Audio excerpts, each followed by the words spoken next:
शहरामध्ये छत्रपती शिवाजी महाराज यांच्या मूर्तीची विटंबना झाली होती आणि आजपर्यंत जर तुम्ही बघितलं असेल कुठं विटंबनेचा प्रकार असेल, अनावधानानं कुठंतरी फ्लेक्सबोर्ड फाटला जातो किंवा काहीतरी वेगळी घटना घडते, परंतु महाराष्ट्रातच काय भारतात कुठेही आजपर्यंत छत्रपती शिवाजी महाराज जे आहेत त्यांच्या मूर्तीला काळं लावण्याची हिंमत कुणाची झाली नव्हती।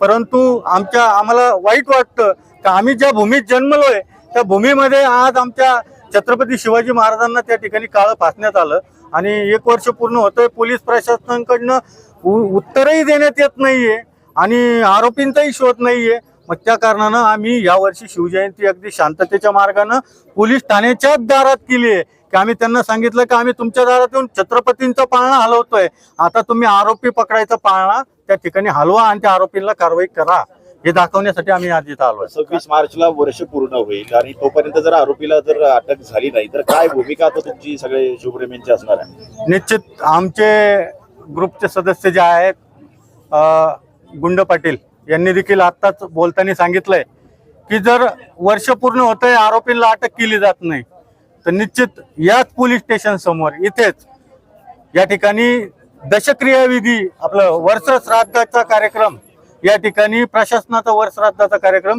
इथे घालण्यात येणार आहे।